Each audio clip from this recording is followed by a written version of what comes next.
এই মাতৃভূমিকে হেফাজতের জন্য আমরাও সীসা ঢালা প্রাচীরের মতো হয়ে বেঈমান রাষ্ট্রের যারা আমাদের দিকে চোখ উঠাচ্ছে তাদের মোকাবেলা করব। কারা কারা তৈরি, একটু হাত তুলে বলেন ইনশাআল্লাহ।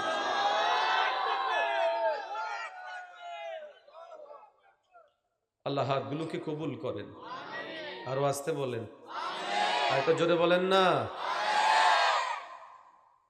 আমাদেরকে শিখানো হচ্ছে সম্প্রীতি। কারা শিখায়? যাদের দেশে প্রতিনিয়ত মুসলমানদেরকে শুধু ইসলামের কারণে আক্রান্ত হতে হয়, আঘাতপ্রাপ্ত হতে হয়, বারবার তাদেরকে ঘর ভারী ছাড়তে হয়। আওয়াজ দিয়ে বলে ঠিক না বেটি? শুধু এতটুকু না, এই বিজেপি ক্ষমতা আসার পর থেকে গোটা ভারত জুড়ে মুসলিম নিধনের এক মহা উৎসব চলতেছে। মসজিদগুলোকে ভেঙ্গে প্রকাশ্যে দিবালোকে মসজিদের সামনে গান বাজনা বাজানোর মতো ঘটনা আছে না নাই? শুধুমাত্র একজন বয়োবৃদ্ধ মানুষ, তিনি কোথাও যাচ্ছিলেন, তার প্যাকেটের মধ্যে, ব্যাগের মধ্যে ধারণা করেছে যে গোস্ত থাকতে পারে। এখন গোস্ত, এটা তো লেখা থাকে না গরুর গোস্ত না খাসির গোস্ত না কিসের গোস্ত। গোস্ত আছে, এক প্যাকেট গোস্ত আছে, এটাকে গরুর গোস্ত বানিয়ে একজন বয়োবৃদ্ধ মানুষকে এমনভাবে নির্যাতন করেছে যেটা কোনো মানুষে করতে পারে না, একমাত্র পশুর পক্ষেই সম্ভব। তাহলে এরকম নির্যাতনে যারা অভ্যস্ত, যাদের রাষ্ট্রপ্রধান মুসলিমদেরকে বের করে দেওয়ার কথা বারবার বলে, যারা বিভিন্ন রকমের নিয়ম নীতি আইন করে মুসলিম শূন্য করতে চায়, ওটা ভারতকে, ভারতবর্ষকে, মুসলিমদেরকে বের করে শুধু হিন্দুস্তান হিসেবে হিন্দুদের জন্য ঘর বানাতে চায়, বাড়ি বানাতে চায়, যারা মুসলিমদেরকে বারবার জোর করে করে মুখ দিয়ে জয় শ্রীরাম বের করতে চায় এবং বের না করলে বারবার আঘাত করে, তারা যখন আমাদেরকে সম্প্রীতি শিখাতে আসে তখন আমরা বলতে বাধ্য হই এটা আসলে সম্প্রীতি শিখানো না, এটা তাদের এক ধরনের খেল তামাশা। আমরা আমাদের জায়গা থেকে পরিষ্কার বলি, আমাদের ভূখণ্ডের দিকে তারা যেই চোখ তুলে তাকাচ্ছে, আমাদের ভূখণ্ডের উপরে আগ্রাসন করার যে ষড়যন্ত্র করছে, আমরা আমাদের জায়গা থেকে এই চক্রান্ত মোকাবেলা করব, নবীর সুন্নাহ অনুযায়ী নিজ ভূখণ্ডকে ভালোবাসবো, মহব্বত করব। সব ধরনের ষড়যন্ত্র মোকাবেলায় কারা কারা এক ও ন্যাক হয়ে কাজ করতে রাজি, একটু হাত তুলে বলেন। আল্লাহ হাতগুলো কবুল করেন। আরো আসতে বলেন, একটা আওয়াজ দিয়ে বলেন না। এই জন্য আমাদের দরকার সতর্কতা, সাবধানতা। এটা তো হলো ওদের আগ্রাসী রূপ,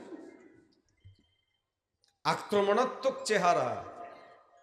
যেই আগ্রাসী রূপ ও আক্রমণাত্মক চেহারায় আমাদের এই গোটা ভারতবর্ষকে এক করার কথা বলে বাংলাদেশকে দখল করার পায়তারার একটা চেহারা মাত্র, কিন্তু লম্বা সময় জুড়ে বিভিন্ন দিকেও তাদের ষড়যন্ত্র ছিল, এখনো আছে, আগামীতেও থাকবে, যার মোকাবেলা করা আমাদের জন্য জরুরি। তাদের ষড়যন্ত্র যে জায়গাগুলোয় খুব সরব ছিল, সেটা ছিল আমাদের শিক্ষা ব্যবস্থার বিরুদ্ধে। কিসের বিরুদ্ধে? আওয়াজ দিয়ে বলেন না। শিক্ষা ব্যবস্থার বিরুদ্ধে।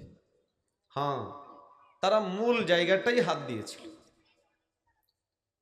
কারণ তারা জানে শিক্ষা ব্যবস্থায় যদি ঠিকঠাক থাকে, শিক্ষা ব্যবস্থায় যদি বিষ না ঢোকানো যায়, তো এই বাঙালি মুসলমানদেরকে, এই মুসলমানদেরকে সাইজ করা যাবে না।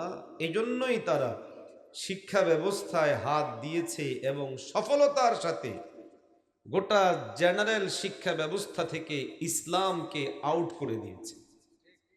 ঠিক না? এর ফলাফল কোন একজন শিশু ক্লাস 1 থেকে শুরু করে মাস্টার্স পর্যন্ত যদি কমপ্লিট করে জেনারেল শিক্ষা ব্যবস্থায়, ডাক্তার হবে, ইঞ্জিনিয়ার হবে, ব্যারিস্টার হবে, আরো অনেক কিছু হবে, ইংরেজি অনর্গল বলতে পারবে, বিশুদ্ধ বাংলায় সাহিত্য রচনা করবে, কবিতা লিখবে, বই লিখবে, সব পারবে। কিন্তু আপনি যদি ওই উচ্চ শিক্ষিতকে বলেন যে এক লাইন কোরআন শরীফ পড়ার জন্য, পারবে? জোরে বলেন। যদি পারেও, খবর নিলে দেখা যাবে হয়তোবা শিশুকালে মাদ্রাসায় পড়েছে, অথবা বাবা মা আলাদা করে তাকে পড়ায়া এ পর্যন্ত পৌঁছাইছে যে সে কোরআন শরীফ বিশুদ্ধভাবে পড়তে পারে। নিছক শুধু স্কুলে পড়েছে, কলেজে পড়েছে, ইউনিভার্সিটিতে পড়েছে, দীর্ঘ সময় কাজে লাগালো। এক একজন মেধাবী ছেলে কেন তারা স্কুলে পড়ার পরও মাদ্রাসা পড়ুয়াদের মতো বিশুদ্ধভাবে কোরআন পড়তে পারে না? এর সহজ উত্তর হলো আমাদের শিক্ষা ব্যবস্থাকে ষড়যন্ত্রমূলকভাবে ধ্বংস করে দেওয়া হয়েছে। আরো আসতে বলেন, বলেন না ঠিক না বেঠে? এটা আমার মুখস্থ কথা নয়, এবং আমার এই আলোচনার উদ্দেশ্য বিদ্বেষ ছড়ানো না যে আমাদের স্কুলগুলো বাদ, কলেজগুলো বাদ, ইউনিভার্সিটিগুলো বাদ, ওখানকার যারা পড়ে তারা ধ্বংস না। কে পড়ে, কারা পড়ে? হয় আপনার সন্তান, অথবা আমার সন্তান, আপনার ভাই, আমার ভাই, আপনার স্বজন, আমার স্বজন। এবং দুনিয়ায় চলার জন্য জাগতিক এই শিক্ষা ব্যবস্থা লাগবেই। ডাক্তার লাগবে, ইঞ্জিনিয়ার লাগবে, ব্যারিস্টার লাগবে, ওকিল লাগবে। তো প্রশ্ন হলো, প্রয়োজনীয় এই শিক্ষা ব্যবস্থাটা কোরআন শূন্য কেন হলো? দিন শূন্য কেন হলো? কেন এখান থেকে যারা পড়ে তারা ঠিক কি কারণে কোরআন শরীফটাও শুদ্ধ করে পড়তে পারে না? তারা বাংলা পড়ে, অঙ্ক পড়ে, ইংরেজি পড়ে, সমাজ পড়ে, বিজ্ঞান পড়ে, কিন্তু কালামুল্লাহের পাঠ তাদের কেন নাই? কেন তাদেরকে মাসআলা মাসাইল শেখানোর কোনো ব্যবস্থা নাই? এই সমস্ত প্রশ্নগুলোর সংক্ষিপ্ত, সহজ এবং পরিষ্কার জবাব হচ্ছে এটা পশ্চিমাদের ষড়যন্ত্র, ইংরেজদের ষড়যন্ত্র, হিন্দুত্ববাদী ভারতের চক্রান্ত এবং ষড়যন্ত্র হলো এই জাতিকে যদি নিঃশেষ করতে হয় তাদের হৃদয় থেকে কোরআন বের করো, ঈমান যদি বের করতে হয়, ইসলাম যদি বের করতে হয়, শিক্ষাঙ্গনকে শেষ করো। আপনি আমি শপথ নিতে হবে আজকে হাকিমুল উম্মাহ, জামিয়া হাকিমুল উম্মাহের মাধ্যমে এ ধরনের প্রতিষ্ঠান গড়ে আমাদের সন্তানদেরকে জেনারেল শিক্ষায় শিক্ষিত করে যারা আমাদের সন্তানদেরকে শেষ করতে চায় তাদের মোকাবেলায় আমরা একজন আদর্শ সন্তান গড়ে তুলব যারা আমাদের দেশের জন্য, মাটির জন্য, ইসলামের জন্য কোরবান করবে। জোরে বলেন ঠিক না ঠিক?